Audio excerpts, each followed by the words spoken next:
Hello and welcome back to the Boxing Index podcast. I'm joined here with Jago. Would you like to introduce yourself? Hello, my name's Jago. Anyone that is returning listener would have heard me on the audio version, but I don't think we've got any returning viewers. So nice to meet you all. So we're going to start with one of the big news stories, I think, from last week, which obviously Mike Coppinger of The Athletic broke, where Eddie Hearn has decided, allegedly, to move from Sky to DAZN. I think we kind of all saw this coming. He obviously kind of denied it. I don't know if you saw the IFL TV podcast where he was talking about it, and he basically said, he was squirming a little bit, so you could kind of tell that it probably was true, but he said that, some parts of it weren't true or something. So it might be he said it was a 9-figure deal. Yeah. That might be the part that's not true, but I think he's definitely moving from Sky to DAZN. I think everyone kind of saw this coming as soon as they started Matchroom USA and went to DAZN. So it was kind of inevitable. But yeah, what were your initial thoughts on that? Saw it coming? Well, I think we had predicted, like you said, as soon as the deal in America was done, that it was a possibility. And obviously, with the amount of money that DAZN, the backing they have and the money they're pouring into the sport, I mean, everyone knows. I think Eddie Hearn says that he loves a pound note, so he was he was going to go where the money is. I think you made a really good point, though, is that when we were speaking about it before off air, which is that you were saying about how you think it will be dependent on the ability of DAZN to secure Premier League football rights. Which I thought was right. I think they will have definitely told Eddie that I think they've said openly that they're going to go for Premier League rights. But I think originally everyone thought it was going to be something like the Amazon deal, where they went in for a few. They dipped their toe in, or even BT at the start. Yeah. But I think they've probably told him that they're going to go in for a decent amount of the Premier League rights, because so much of Matchroom's advertising for their events has come from the fact that it's on Sky Sports, and they'll either come straight out of a Premier League game into a fight, or they advertise it whilst they're doing the Premier League or whatever sport they're showing on Sky, even the cricket and stuff like that. So I think that'll be a big part of it, because otherwise I don't know how you market to those casual fans or the people who might not know about it, because obviously boxing fans will know that it's on DAZN, but if there's nothing else out there to tell them that it's on there, then how are they going to get there, basically? Exactly, and I think that's why Sky has been such a powerful platform to have the boxing on previously, in that obviously Frank Warren and with BT Sport have tried to do a similar kind of thing, but all the analysis I've read is that it's very difficult for them to reach the casual viewer. BT just doesn't have the same reach, I don't think, as Sky does, and they therefore have to engage in platforms such as ITV, trying to go on domestic news interviews. So it'll be really interesting to see, I suppose, like you say, to that level, how it changes things for the casual fan. I think for established names already, it won't be so much as an issue, but it's again building the profile of the next generational stars. That will be the difficulty. Although I suppose the point against that is that a lot of that now will come through social media anyway. So I'm sure Mr. Hearn would have had it all thought out. Well, I mean, he's talked before about how he said he wants to sort of almost monopolise boxing, turn it into a UFC kind of thing, where. He keeps going on about this thing at the moment where it's winner stays on. Exactly. And he's once you come into the roster, you're then in this world, and you can fight the other DAZN fighters and all this kind of stuff. So this could be a step towards that, because obviously DAZN are a global platform, and I think there are some huge untapped markets worldwide. We saw the fight in Uzbekistan the other day, and you realise, and I think that did pretty good numbers. I think they had 10,000 there on fight night. So I think that it could be a step towards that in terms of the actual global audience. But what do you think of what Sky might do next? Do you think they might just move away from boxing, or obviously there's the Sauerland brothers who might move into Sky? There's maybe show some small hall shows, something like that. What are you? Well, I think from everything I've read, boxing is such a big part of Sky Sports offering now. They love it. I mean, Adam Smith, what's he going to do? Yeah, exactly. What's he going to do? Where is he going to go? It would be absolutely tragic if that's the last we see of him. But for the last 18 months, he's been trying to kind of convince Eddie of staying. I mean, everything that was coming out of Sky's corner was the whole loyalty. Obviously, they've got the another big one of their sporting events is the PDC Darts World Championships, which obviously is nowhere near as big as boxing, but they were talking about that quite a lot, about how there's inbuilt loyalty with them and Matchroom, which obviously as soon as money comes into it, there's never going to be loyalty. But I think they definitely have boxing of some sort of offering. I don't think small halls is realistic, because I don't think the fan interest will be there. Ultimately, they're going to want pay-per-view fights. Frank Warren, I think, is tied up for another couple of years with BT. I don't know how long, but I think their deal was only signed in like 2019, wasn't it? So he's not going to be able to fill that gap, which he'd love. So yeah, I think it's an opening now for kind of other smaller promoters. Well, yeah, you mentioned pay-per-view there. I think that will be a big problem with moving to DAZN, because obviously it's a streaming platform. I don't know. I think we'll get a good idea of this from the AJ Fury fight if that ever gets made. But I think that is going to cause problems, because how does a streaming platform and a pay-per-view platform come together? For example, on ESPN, you'd expect like some Floyd Mayweather fights were up to like $100. You'd expect this to be a similar price point, and then you've got DAZN, who at the moment in this country is selling it for $199, which is obviously going to go up. But still, if you're paying $10.99, $20.99 for the whole month's boxing, and then you're getting AJ Fury as well, they're either going to come, because they came into boxing as a thing like, we're going to destroy pay-per-view or whatever, this is the end of pay-per-view, streaming's the future. And so you think they can't really just throw that model away for a couple of fights a year when they're doing shared platforms. So I think, yeah, that could cause problems for Matchroom in terms of trying to make those cross-promotional fights. Completely, and I think in combat sports more generally, it taps into the whole point that I think we're seeing play out at the moment with Jake Paul and that aspect of fighting, is that with their current business model, as you say, it's almost the attraction of a DAZN subscription is the idea that it's all inclusive.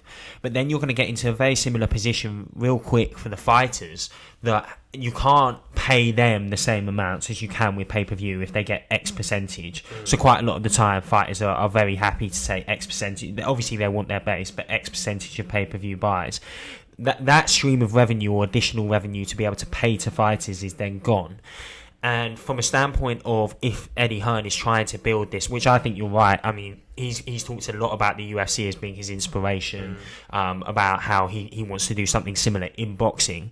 If he's trying to build that kind of business or enterprise, and it's lacking and obviously that is under then the DAZN banner, and is lacking the ability to supplement payments to fighters with pay-per-view, you're going to be faced with exactly the same issue that UFC is having at the moment, which is that UFC essentially underpays its fighters, and they can earn a lot more money elsewhere on the emerging platforms such as Triller, where they can take a cut of the pay-per-view pay-per-view buys, and so I can see that being a real kind of similar problem for Eddie Hearn in the future, because you can see Dana White is seriously struggling with that. I mean, that's where these threats of legal action against Jake Paul are coming from, and it seems to me that Eddie Hearn would almost be setting himself up for that same problem. Yeah. Well, I think, as we've seen previously with like the original Canelo deal, where he was being paid like $35 million a fight, which ended up not being sustainable. I think that's what they'll do, is that the actual like guaranteed purses will just go up. But as we've seen already, that might not be sustainable in boxing, at least at the moment, with the amount of views they're getting. And maybe the only way then it becomes sustainable is if you keep hosting fights in these countries that are pouring silly amounts of money into wanting to host sporting events. So everyone pretty much knows that the Fury Joshua fight is going to happen in Saudi Arabia, for instance. That will probably be the only way forward. Is if you start relying on the site fees. Exactly, the site fees, which will be again pretty, I think, sad for domestic boxing, that we won't have the big fights in this country. Yeah, definitely. But I think you've been mentioned it slightly already with Triller and Jake Paul. So our next topic is all the YouTube boxing or social media boxing, whatever you want to call it, that's going on at the moment. Obviously, quite ironic that DAZN and Eddie Hearn were the ones who actually started this with the KSI Logan Paul stuff. And there's been a lot going on with it recently, with Jake Paul, Ben Askren the other week. He's now calling out Tommy Fury, and I even saw Frank Warren was getting involved. Had something to say. I never thought I'd see Frank Warren talking about Jake Paul. And Jake Paul calling out Frank Warren. Yeah. Jake Paul was having a go at Frank Warren about the Frank Warren suggested it should be a 50-50 purse split. Yeah. And Jake Paul, I mean, I do love it when Uncle Frank gets involved in that sort of drama and beef. It's unreal. Yeah. Well, then obviously today it was obviously announced that the Logan Paul Floyd Mayweather fight on June 6th. I think the night before that is Evander Holyfield, Kevin McBride, another weird one. And then I don't know if you've even noticed this. I only noticed this recently. There's this. I don't know whether it's a streaming platform or just a YouTube channel or what. But someone called Social Gloves is doing a TikTok against YouTuber boxing event. Christ. So on one side of the card is TikTokers, and on one side of the card is YouTubers. So do you reckon you're going to have people turn up as like TikTok ultras and YouTube ultras? Like, pick a side. I mean, you have Cal the Dragon just there, like with flares for the TikTok way, like having it large. But yeah. So what are all your general thoughts on all this YouTube and social media getting involved in boxing? Well, I think it's getting to... I mean, obviously, I think as anyone that has any kind of level of interest in boxing, when it first started, I absolutely hated it. But it's actually now, I think after the last fight, kind of made me reevaluate what boxing needs to do, because it's pretty seriously getting to the point where boxing needs to... and I say boxing, I suppose that it's the individuals within it need to come up with a game plan for how to approach this. Because, for example, the Jake Paul fight did 1.5 million buys was what they said. I know, like Dana White, for example, has come out and said it's complete rubbish. But I mean, boxing is notorious. Promoters are notorious for exaggerating their figures. The UFC's definitely done it in the past, so it doesn't really matter. It's somewhere there. To put that into perspective, I think Joshua Pulev did 600k in the last fight, and so you're getting to the point now where Jake Paul, you could arguably say across combat sports, not just in boxing, is now one of the biggest draws of any individual, because no one really... The thing is, people who follow UFC would have known who Ben Askren was, but I would say that a large number, or probably the majority of viewers, didn't really know Ben Askren before that fight. And so Jake Paul is therefore, by that logic, able to pull 1.5 million fighting an unknown in a way that Joshua, Fury, Canelo aren't. You know, when they fight little known fighters, their figures are halved. And I think, as you were saying, boxing has been moving, and combat sports generally have been moving to this sort of trend for a number of years now. It's not just out of the blue. So you've had all the YouTube fighters, but then you've obviously also had, for example, in the UFC, signing CM Punk. You've got the resurgence now of old fighters, so your Tysons, your Holyfields, and at a domestic level, though it's smaller, you've had individuals like Rio Ferdinand. I know he never had a fight, but say Freddie Flintoff, Idris Elba. Then you've got the crossover fights, which are generating a lot of money. Your Conor McGregor against Mayweather's. So there's an established market, and the reason I say that boxing needs to kind of take an approach is because this is happening and it's on a big scale. So the clever thing I think to do for boxing would be to try and really have a strategy that is integrating it and is ensuring that the sport benefits from it in the long run, and it is dragging those viewers across with it, because that's the point that I think Eddie Hearn's talked a lot about, that all the promoters, Mike Tyson, the reason they said they think it's good for the sport is that it's going to bring viewers across. Yeah, that's the easy argument, is drawing eyes. And only they know whether that's accurate now. But from everything I've seen, if you looked at that Triller event, that was completely different to any boxing event I've ever watched. It didn't seem targeted at the same audience. You had comedy skits in between. You had kind of live music performance. You had slap fights. That very I missed it. I can't believe they had slap fights. So it was very much targeted for me at like a completely different demographic, almost a demographic you'd expect, like young kids interested in YouTube, interested in TikTok. And so I think it's here to stay, and therefore kind of, if there isn't a strategy from the individuals involved in boxing, they're going to lose the ability to be able to capitalise on this. Hating on it isn't going to help anything, because you almost come across as like just old individuals who like the way it was in the past. Boxing's already in serious difficulties in America, in the American market. So I think that we need to come up, well, I say we, as if we're Eddie Hearn. I've got Eddie Hearn on the blow up. Eddie Hearn's coming on that one text messages. Eddie Hearn's in my Insta DMs. I'm going to drop my Insta at the end in case any of this is watching. But yeah, like, they need to come up with a serious strategy for integration, because this kind of stuff is going to go on anyway. And at the moment, it doesn't seem to me that there's going to be any benefit. In fact, it's just going to detract from traditional boxing events. Yeah, well, I think because as we were saying, the easy argument is it brings eyes to the sport. But I think the problem you have there is, are these eyes actually converting to like real boxing, whatever you want to call it? Like, obviously the first time it happened with KSI Logan Paul, and you have Billy Joe Saunders on the undercard, who didn't perform great because he was in like a bit of a nothing fight, and he's one of those guys who needs to be in a big fight to get up for it. And then the Devin Haney fight wasn't great either.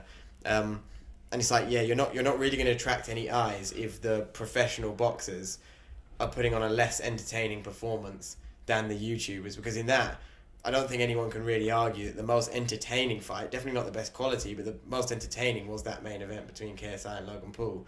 And so yeah, if you're not providing good matchups and competitive fights on the undercard, even if you had like not a world title fight, which was the attraction for why they put it, if you had just like a British title fight, imagine if you had like Cheeseman Metcalf there, that cannot not convert fans, because that was just an incredible fight.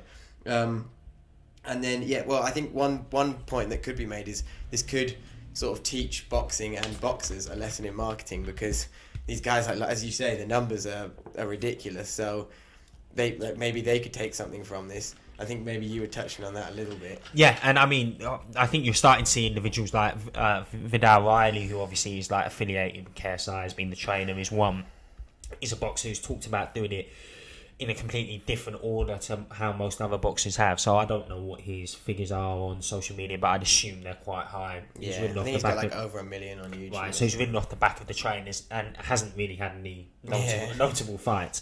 Yeah. So he's kind of done it in that way. Has talked about breaking the mold of, instead of trying to build the profile whilst fighting, like you seize any opportunity as it comes in. I think what the thing for me that's really interesting though is that a lot of the time, like in these kind of high value business areas, what we see are essentially lagging indicators. So you can look at a business and think that its economic performance right now is fantastic and that there's a load of consumers, but that's almost a byproduct of everything it's done over the last 5 years. And if it's not taking the right steps now, those numbers will dwindle in the future. So your consumers is an indicator based on the past rather than currently. And there's loads of examples across that in, for example, music. Dr. Dre's talked about that loads. And the reason I bring that up is because I think that could almost be happening in sport. Because we saw with the European Super League, that there were discussions about, and football, everyone would almost say is like probably it's the most watched sport in the world. Yeah. No one would have thought that there's going to be issues with the Premier League.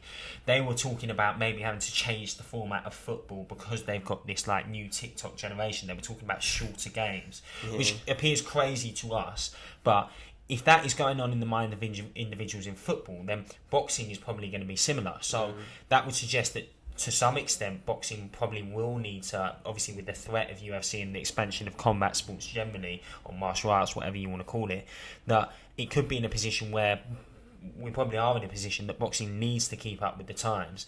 And this could be, they could either see this kind of emergence of YouTubers and TikTok or whatever fight is, TikTok ultras versus YouTuber ultras, as an incentive and a kind of pathway to doing so, or it could be something that ultimately kind of detracts from professional boxing and means that it takes the sidelines and prevents them from doing so. So I think what I'm trying to say is this could be a really good opportunity for them to keep up with that whole growing concern that is clearly evident. I mean, if it's being talked about in football, then it's definitely a problem for boxing too. Yeah, well, I think a big plus, and this goes with what you were saying, is Triller actually coming into boxing. Because while people they may have like broken in slightly strangely with these, like how they had like TikTokers presenting the belts and live music performances and, as you said, slap fights and Snoop Dogg on commentary and all this stuff. Yeah, high as fuck. Yeah, yeah. Oscar De La Hoya was off his nut. And that's what we would like to say is if anyone is doubting at all that Mr. De La Hoya is on cocaine, is on any of Mexico's finest, go back and have a listen to that commentary and tell me that's not cocaine. That is not whiskey, like he said. I could do 3 bottles of whiskey and I won't be saying the same shit that you were saying on there. Yeah, but that's what I mean. So as in, and yeah, they've come at it slightly strangely, but I think they are trying to innovate in boxing. They are trying to bring a different approach. And obviously boxing is one of those sports which just like, it takes so much time to change because you've got so many people who just like fight against it. And just, bringing any company like Triller in with money and resources, like paying the boxers more, paying everyone involved more is just naturally a good thing. But that's what I'm almost trying to say is that I'd like to see it go, I'd like to see the benefits go kind of trickle down through boxing, because I can definitely see that this will be a whole wave, and ultimately all that will happen is that boxing won't accept it, or mainstream boxing promoters with currently active fighters won't utilise this extra attention to get individuals who, I mean, put it this way, there are a lot of very decent boxers who leave the sport and aren't able to retire, who fight to a very high level and don't really make a decent living. So this opportunity could just be one that only benefits the rich. So you'll have YouTubers fighting with old retired greats, and then maybe, you know, big, say, your Joshuas, your Furies. That could all get integrated very easily.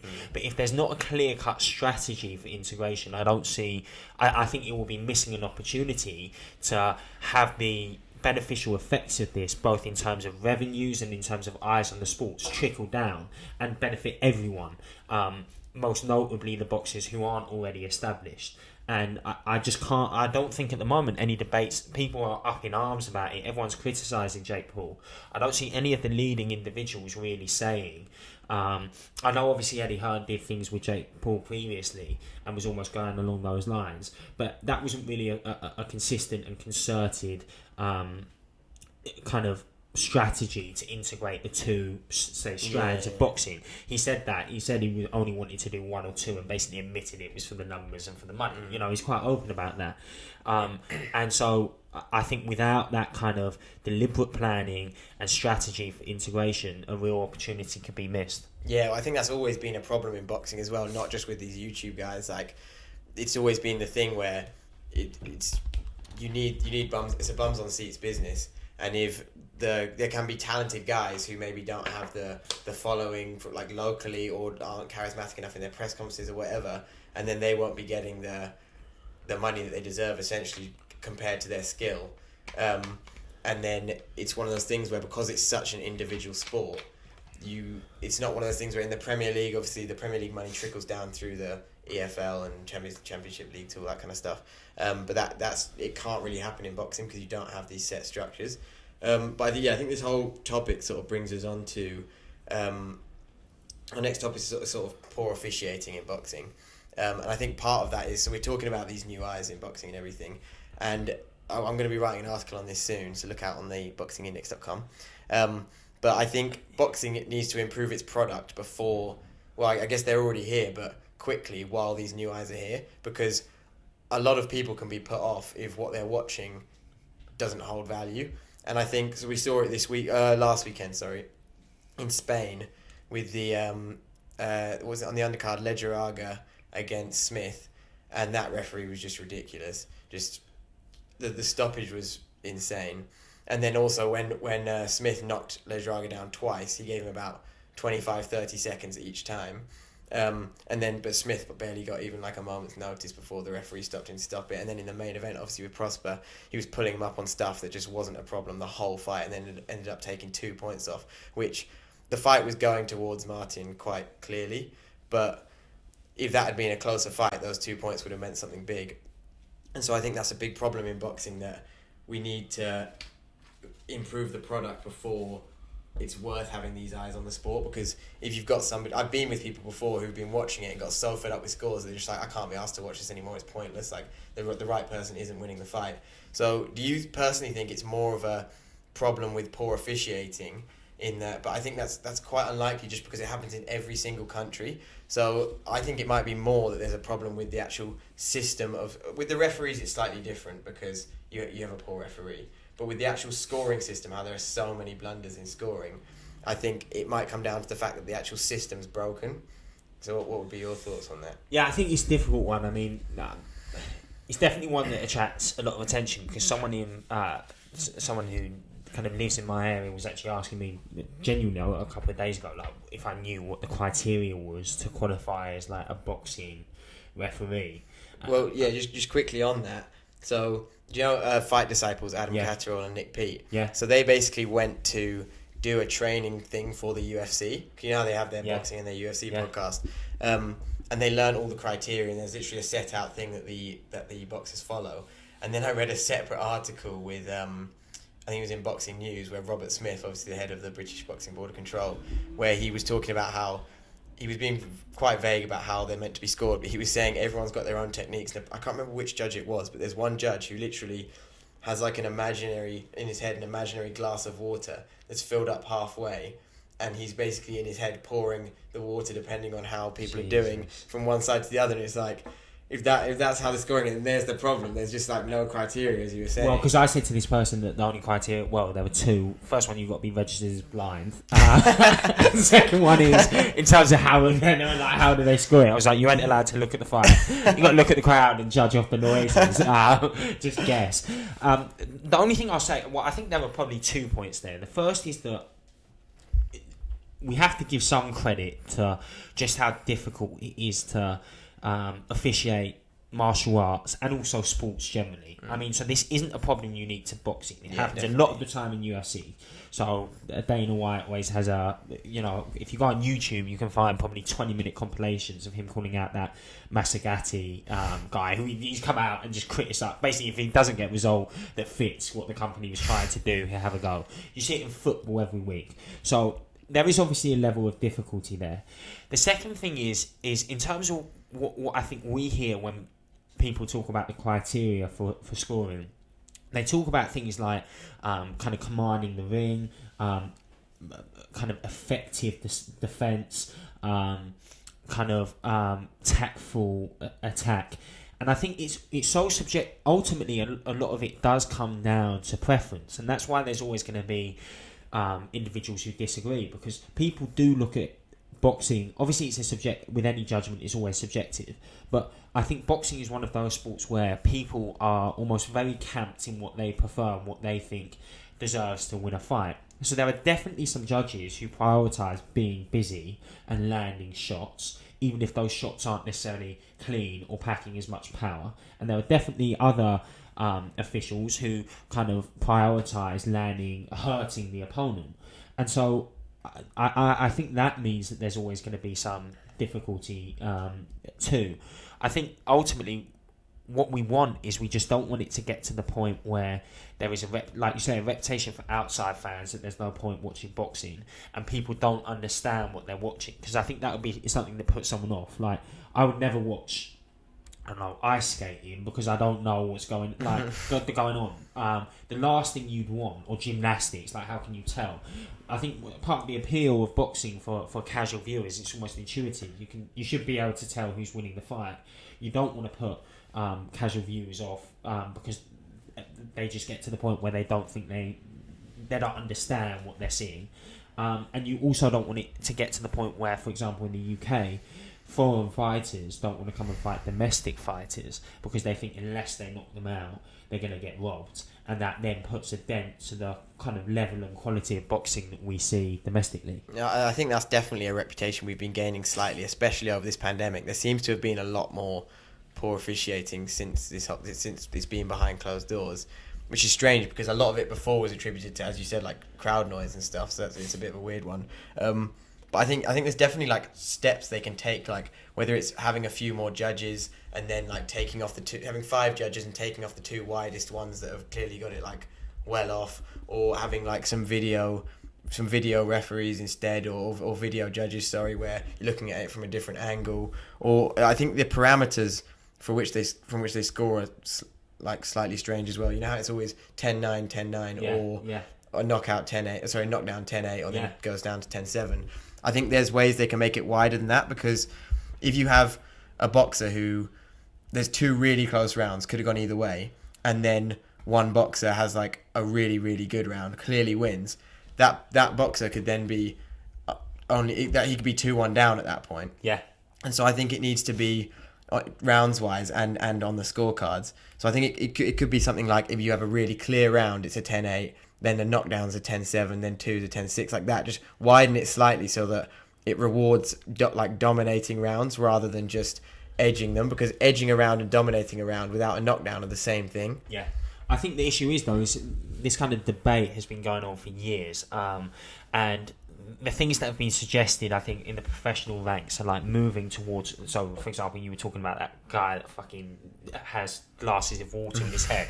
They've been talking about introducing like open scoring, like they do in the Olympics. I think in the Olympics they have like buttons that by they the have end. to push. And it's open, everyone can kind of see what you're doing, and you're doing it in real time. But that hasn't prevented there being absolute robberies in the Olympics. I mean, that's pretty consistent too. And it causes problems in that if a fighter's way ahead, then it could just make it quite boring. So Exactly. that fighter's basically just thinking, if I don't get knocked out, I've won this fight, so just avoiding. And so I think we've got to also look at why has this problem persisted over such a long time, and it's probably to do with a combination of things. Firstly, the kind of the bodies who kind of like, so your British Border Control who kind of control the officiating probably need to set higher standards for the individuals representing them. But secondly, I think there's definitely a point to be said for the fact that the individuals at the top of your federations don't really hold, I don't think, referees officiating for fights that they've mandated to a high enough standard. I think they can do more. So you look at someone like Mauricio Solomon, it seems to be very kind of, I don't know, probably like ego-based, almost want to be a bit of a celebrity. I don't think really, you never see him pay any attention to some of the awful scoring that's gone on in the WBC. Then there was that obviously one of the most famous kind of blunders on the scores was when Holyfield fought Lennox Lewis in the first fight. Do you remember? Have you read about that? Where that ended up going to like a jury in Manhattan. Yeah, and then it involved Don King as well, didn't it? And then Then they tried to take it to court for corruption. They literally thought it was that bad. I was reading a story by a journalist talking about the president, or I think it was the IBF at the time, and talking about how they'd gone to speak to that individual because they had meant to be overseeing the scoring on that night, and that individual told them that they were too busy signing autographs. So again, this kind of idea that your presidents of these bodies aren't really putting enough pressure on referees to get things right, and when things go wrong, aren't taking enough accountability. Yeah, the problem is it's because there's always somebody else you can point the finger at, because obviously, as you say, it's like you expect the sanctioning bodies to do something, but then they can point to like the Nevada State Athletic Commission, these kind of people who actually appoint the judges, and it's just go round and round in circles, and then it could be like the promoters, why are you working with this, all that kind of stuff. So yeah, I think it's just like holding them accountable is difficult, especially because, well, in this country, I don't think they do it in America either, but they're not allowed to give interviews or anything like that, so you can't even get their point of view. Like, you know how if they get called up on something, then they have to go in front of the British Border Box Control, in front of a panel, and explain why they scored a fight, how they did, and you can't even ask them that. So these guys get to know, but we don't, and so then it's like there's no like understanding between the fans and how the judge actually scored it. But yeah, so I think we'll move on to our final thing to finish, which is the upcoming action over the weekend. We've obviously got Sonny Edwards against Maruti Mathalane, if I've said that right, I have no idea, from South Africa. Obviously number one ranked with the Ring magazine. You've got some good wins against Zolani Teti and John Riel Casemiro. So it should be a really tough fight for Sonny Edwards, but obviously he doesn't give anyone an easy night. He's very tricky to fight. And then obviously on Saturday night, the Chisora Parker card. Katie Taylor defending her undisputed titles against Natasha Jonas. The Dimitri Bivol, Craig Richards fight. Craig Richards getting world title shot. James Tennyson, Giovanni Straffon. Eubank Jr.'s back.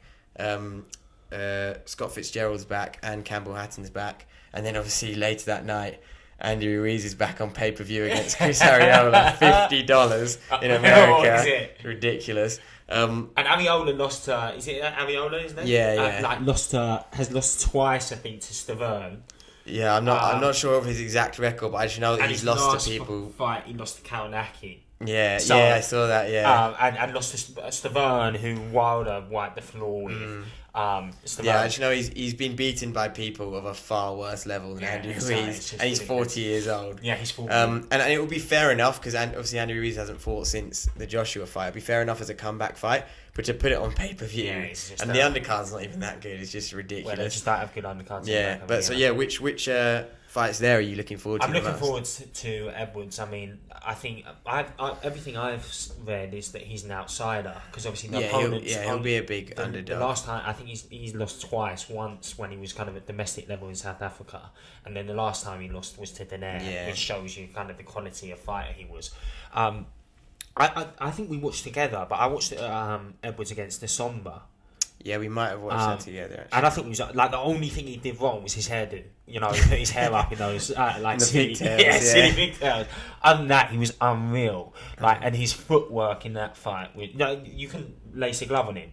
And do you remember he was like switching up to southpaw a bit, and he was clearly 7 or 8 rounds ahead. I think you have to be at his best and be that quick if he wants a chance on the weekend. But he's definitely like very evasive and very difficult to fight.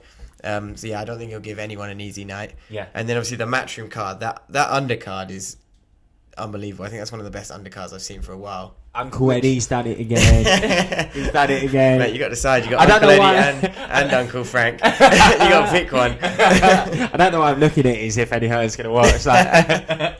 But yeah, so which ones on that card are you looking forward to? There's so many good ones. Well, I'm really looking forward to. I love watching Chisora fight. Yeah. It's crazy he's still doing pay-per-views at this point. I think why I'm really interested in it is that I haven't seen Parker, because we know we know two things. We know Chisora's level, and we know what he's going to do. Like, he's going to come forward. He's going to be rough. He's going to be heavy-handed. You know, he gives everyone a tough kind of night's work. Because the last time I saw Parker fight was when he fought Dillian Whyte. And that was a really close fight. Obviously, really hurt Dillian Whyte towards the end of it. Knocked down in the last round. Knocked down. I think last round, the penultimate round. I think last round you're right. And what I remember thinking at the time, and I think was in the commentary surrounding the fight at the time, was that Parker was almost a bit too clean cut. Didn't kind of because they'd clashed heads quite a lot. I mean, Dillian Whyte is pretty streetwise, isn't he? So everyone was almost, the idea being that Parker was a bit naive. That he was right up there. He was clearly a world level fighter. Obviously got hold of that belt in less than it was the IBF I think he was holding, wasn't it? WBO. Was it WBO? Beat Ruiz though. He did. Defended against on points, but got hold of it in less than kind of competitive circumstances. But he's clearly a world level fighter. It was just about whether he can learn the kind of tricks of the game. So I'm going to be really interested to see that, because we know what Chisora is going to bring, both in terms of the way he fights, kind of going forward a lot. It's a tough night's work for anyone leaning on individuals. It's a horrible fight, and we also know the level he's at. So I think it will be a really good indication of Parker and whether he's matured and whether he's kind of added that dirty side to his game, and to see kind of how far he can go, whether he can emerge again as challenging those big names. Yeah, I mean, I wasn't particularly impressed with him. I don't know if you saw the fight over in New Zealand, the Junior Farr fight, his last one. I wasn't particularly impressed with that. I thought it was actually a lot closer than the judges gave it. I think you can't be too angry that he won it, but yeah, I wasn't massively impressed with that fight. But yeah, so that we've covered most of it there. You going to stick any bets on any of the action this weekend? I'm not a betting man. Provide some people with some awful betting tips? No, I'm not. I might go for the 3-way British upset with Craig Richards, Natasha Jonas, and Derek Chisora. Ooh. Yeah, I think you'll get good odds for that. Yeah, thanks for watching the podcast. I'd just like to drop my socials. That's Jago underscore Thomas, Jago spelled Jago underscore THOMAS. Hit it up. Send me some DMs if you've got to this point. Actually, send me a DM, because I'd love to hear your thoughts on the podcast and whether anyone's actually got this far. Yeah, and then make sure to go follow us on @BoxingIndex on Instagram and Twitter and TikTok.